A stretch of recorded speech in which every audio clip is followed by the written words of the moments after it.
Alright guys, so in today's video we are talking about two people's lives who were taken as a result of bodybuilding, which we are going to discuss in the video. So we are discussing death today, so if that's something that's kind of a sensitive topic for you, you can just leave me a thumbs up and then exit the video. But if you want to learn about what happened and how it kind of affects our community, stay tuned, it's going to be a good video.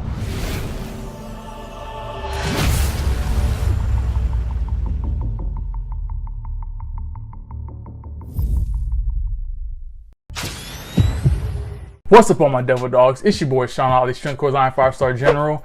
Alright guys, so hope you enjoyed yesterday's video. Here's today's video. I know it's a little bit late, but hey, better late than never.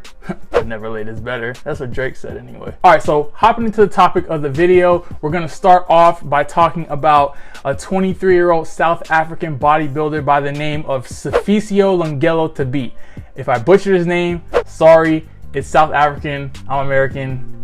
You get it. Basically what happened this weekend is he was at an event and he was basically, trying to, do what bodybuilders do. Part of the routine of being a bodybuilder is kind of, playing to the crowd and getting them to like you and performing. Sometimes it's a performance as much as it is a bodybuilding show. So he went to do a backflip and he didn't gain enough momentum when he did it, and he ended up breaking his neck. Now I do have the footage, I'm gonna play it, so if you're a little bit queasy, I'll put a timestamp down below so you know where to skip to so you don't have to see it, but I feel like sometimes seeing is believing, so here's the footage. Overseas, since you know our country, they don't support us.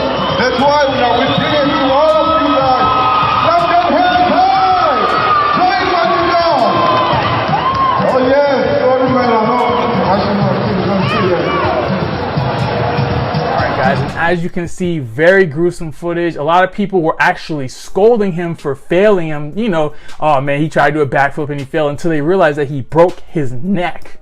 Like, he broke his neck, guys. And once, everybody went and they rushed to him and they realized what was going on, they got him to the hospital and he was presumed dead, once he was there. So I just wanted to kind of touch on that topic a little bit and kind of delve into a couple of things that this means for the bodybuilding community. Now I get it, bodybuilding is supposed to be a show. A lot of people think it's just about flexing your muscles on stage, but you have to remember sometimes it's about, there's whole routines that bodybuilders have, like some dance. I don't know if you guys have ever seen Kai Green, but he has crazy performances when he's like doing guest posing and things like that, and that's part of the show. It's not just, oh, you have all these muscles and you look good.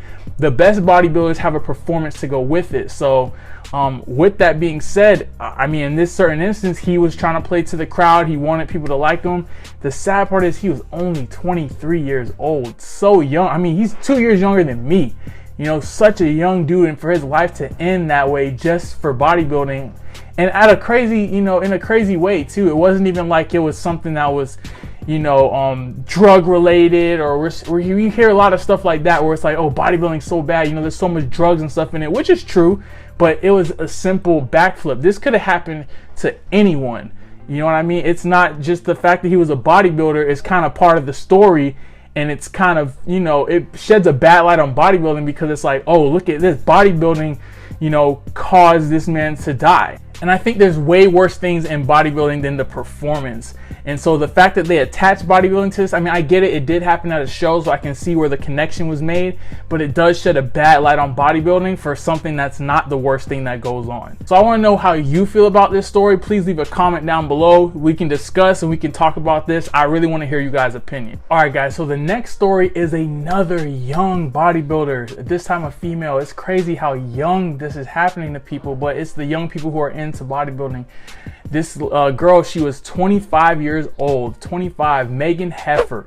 And basically what happened was she was found in her Australian home unconscious, and she basically died due to an overdose of protein. Let me explain that a little bit. So Meghan Hefford, she basically had what was called a urea cycle disorder. Basically, in layman's terms, it prevents your body from breaking down protein correctly, and nitrogen, which is a byproduct of protein, when it's broken down, her body wasn't able to get rid of it, and so it kind of builds up as ammonia, and it can attack the brain, and once the brain gets damaged, it can be irreversible. You go into a coma and eventually death, which is what happened here. A lot of people, including mostly her mother, blamed protein and supplements for her demise. You know, they basically are saying her protein like was too high.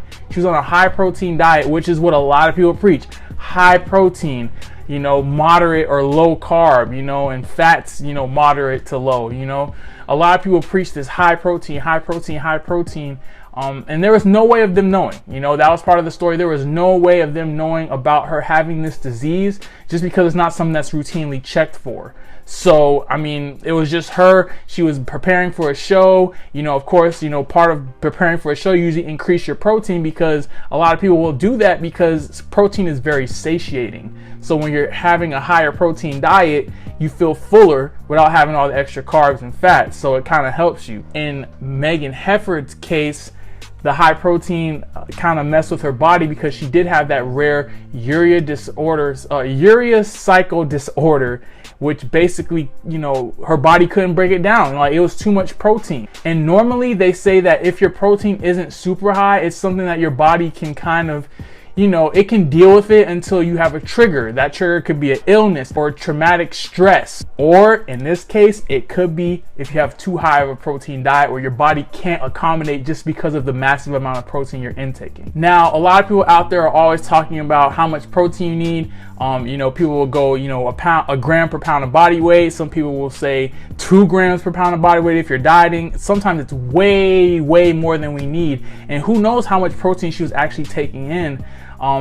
So it's hard to say, you know, but there's so many people who definitely overdo the protein in the bodybuilding community because a lot of people will say, oh, you need a bunch of protein because that's what the pros do. But you have to remember, these pros are on anabolic drugs. You know what I'm saying? They're on performance enhancing drugs where their protein synthesis is elevated. So their body's actually getting a boost and helping them process all that protein. Her, not only was she not getting that boost, but she actually had a disorder where it was already hard for her body to process protein anyway. So that's really what led to her unfortunate passing. Very, very terrible story, man. I mean, she was only 25 years old. Like, and we just talked about, you know, Sifisio. He was only 23. So we're talking about 2 people, and this lady actually had kids, a 5 and a 7-year-old. You know what I mean? That's crazy. So she's leaving behind 2 kids, and it's all because of this. And also, her mother did say that she wishes that the FDA would regulate these supplements more carefully because there's not a lot of regulation on them. I'm going to go ahead and agree with that because there are a lot of times where athletes have taken supplements that they thought were okay and there was banned substances. But in this case, it's just protein, and it's not the type of protein that harmed her. It was protein in general. So this could have happened from food. This was not a result of protein powder. The powder may have assisted in adding to the protein she was already eating, but it was not the direct cause. Let's just make sure we get that straight. Now, the, you know, devil's advocate side to this is, or not really devil's advocate, if you're on the bodybuilding side, is that this could happen to anyone. You know, it's not just because she was a bodybuilder. Anybody could eat a whole bunch of protein, and, you know, if they have this disease, then, you know, it can affect them the same way. Then you have the other side coming saying, well, no, if she wasn't into bodybuilding, she wouldn't be eating as much protein. So bodybuilding is the cause of her death. So I want to know what you guys think. Do you think that bodybuilding was the cause of her death because of the supplements? Do you guys think that she could have, you know, passed away regardless? This could have happened even if she was eating normally without preparing for a quote-unquote bodybuilding show. So I want to know what you think down in the comments below. Please leave your opinion. I would love to read it and we can go back and forth. All right, guys, that's it for today's video. Hope you guys enjoyed it. If you like these type of videos, be sure to subscribe and leave a thumbs up down below. It really helps the channel grow. Also, be sure to click that bell next to the subscribe button so you get notifications for all my new videos. And of course, don't forget the orders. Subscribe and share, like and comment, follow my social media. Till next time, all my devil dogs, dismissed.